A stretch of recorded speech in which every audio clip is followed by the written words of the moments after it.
Oh. Welcome to the 2025 Sea Otter Classic, Day 1.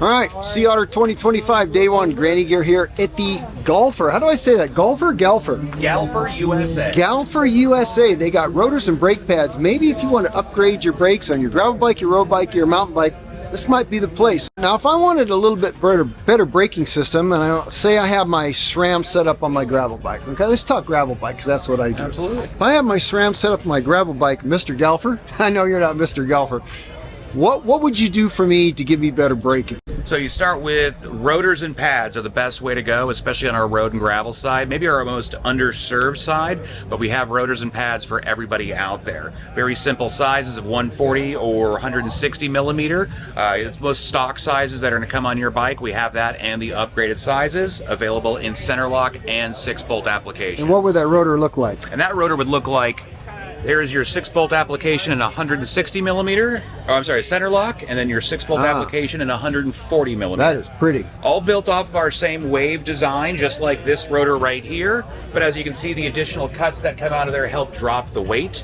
These are going to be roughly about 8 to 10 grams lighter than most Shimano or SRAM rotors, stock or aftermarket on their end. And what makes that a better rotor? Is it the machining process or the That is, machining and just the steel. High carbon content, 420 steel, so it can just take the heat. It's meant to already do that. It's the same steel that goes in any one of our motorcycle rotors. Okay. And that, along with everything is a double side ground for perfect flatness. Everything is going to be laser cut, so you don't get these rounded edges. That'll never happen. These things are going to come laser sharp. And the one complaint I got from a guy was that they were too sharp. And I said, "You're damn right they are. They should be." Right.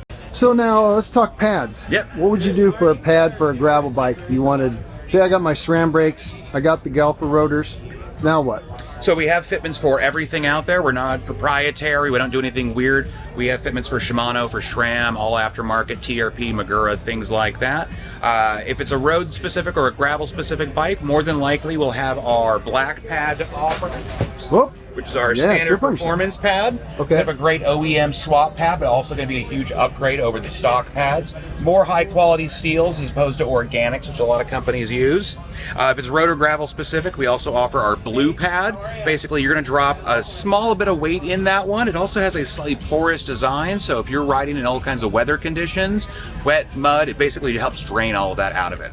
And then for more advanced setups like the Shimano, Ultegra, things like that, the Force and Rival on that other end, we'll probably also offer our Pro Pad, our green pad, and that is stop on a dime. It is low modulation. It's essentially a layered pad, so as soon as you burn off a micromillimeter, you have a whole new pad face ready to go.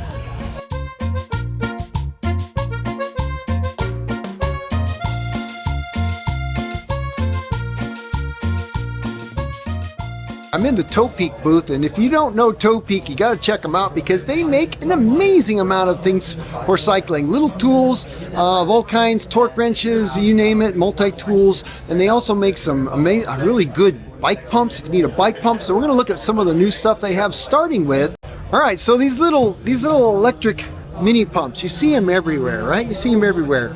AliExpress and all kinds of brands, all these little Chinese factories are making these things. But you know the problem with sometimes you may go through 2 or 3 of them before they work because the quality control may not always be there. Well, when you got a brand like Topeak, you have a pretty good assurance that this thing is going to be decent, and if not, you got a nice dealer network and Topeak standing behind it.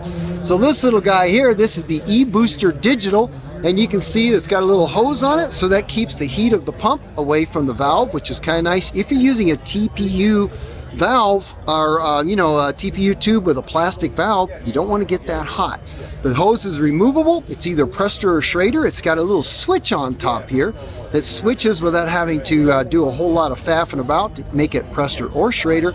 And it comes with a little storage bag that you can store the hose in, and you don't have to use it with the hose if you don't want to. It just gives you that little flexibility and separation from your tire valve. Topeak, they're jumping in the little mini compressor game, and I think that's a good thing. All right, one more thing before I leave the Topeak booth. Hopefully you can hear me over the very loud announcer. This is the Topeak Turbo Flow valve. Now this is another one of those kind of a solution to try and make Presta better, which isn't that easy because Presta isn't great for sealant use and other reasons. You know, it's kind of an old standard. And especially now that we're at low pressures with gravel bikes, I'm not sure if Presta is the thing. But what this does is it offers you a high flow head with a matching pump head, but you can use it with a regular pump. But here's a cool thing with this, right? Some of these systems that you're seeing, if they fail on you, you've got to remove the whole valve in order to just put a normal valve in. But this one, the little top part unthreads, and you could put a standard Presta core in an emergency. So if you have a problem with this and it ain't working right, if that ever happens, well, you can retrofit a Presta core, and you can put the top cap, which is available separately, onto your existing Presta valve. That was a lot. That is the Topeak Turbo Flow. Check it out on the website.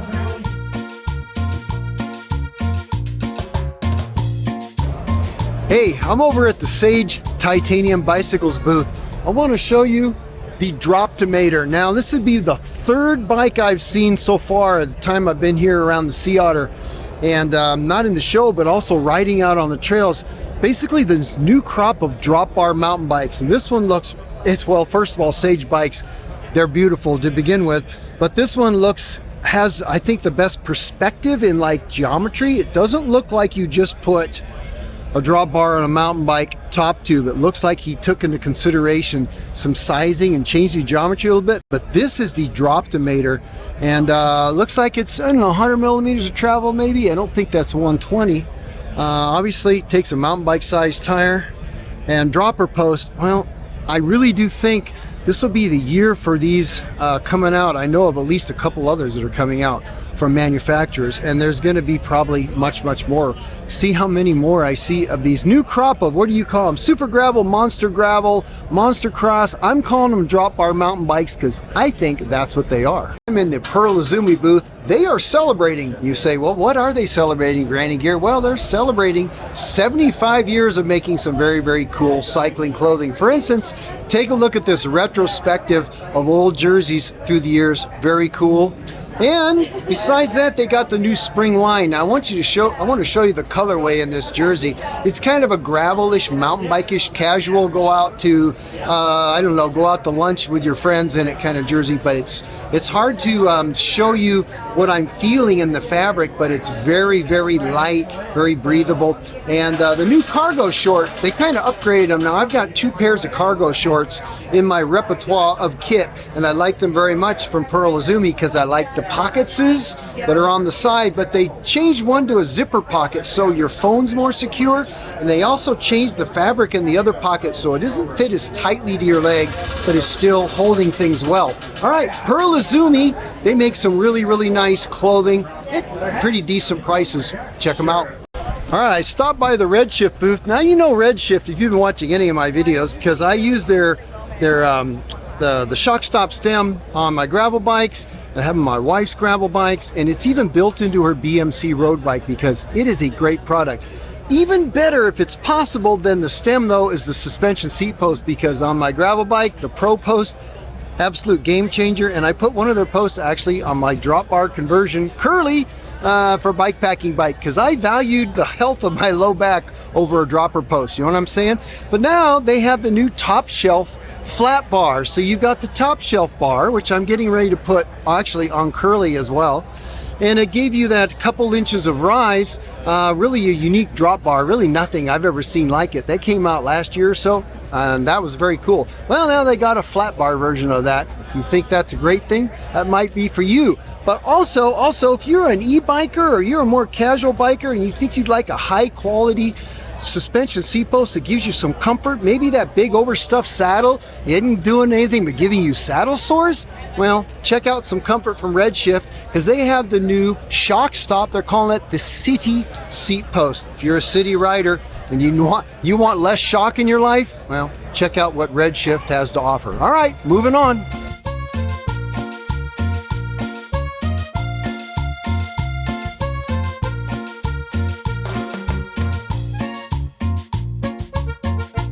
Every once in a while, you see those small businesses that are just creative and they see a niche and they want to fill it, and they work really hard to do that. Well, I think that might be High Above. They've got a very cool ultralight hydration pack. If you're a gravel rider and you just want extra capacity, it might be liquid or it might be clothing or both, but you don't want to carry this giant pack with you. I won't use a name brand, but you know, a hydration pack, they can get pretty big. Well, this might be a really good solution. And what do you do with those awful, dirty, nasty clothing after a ride? Where do you put that? Well, they have a solution for that too. Let's take a look. We've got the duffel here. So this is called the Lost Lake duffel. It's made out of a really durable mesh. So whole thing is mesh, so you can put totally right through it. Yeah, you can put, you know, anything sweaty, stinky gear in there, and it won't stink. It lets all lets all the air flow through. Right. We've got a pocket on this end with a key clip as well. We've got the Lost Lake tote, which is the same material, but it's just an open top tote bag. Nice. It's got this sort of removable strap on the top to close it up if you want to put a bunch of stuff in there to keep it from tipping over. It's a big tote bag. It's super strong and durable. We actually carry our sandbags for the tent in one of these. As much weight as you can put in there, it'll take. It looks tough. Yeah, real tough. This material is originally designed for like patio covers, so it's really UV resistant, weather resistant. Oh, very, very smart. Yeah. Cool. All right. That is High Above. Check them out. And what's the web address? Highabove.net. Highabove.net. There you go.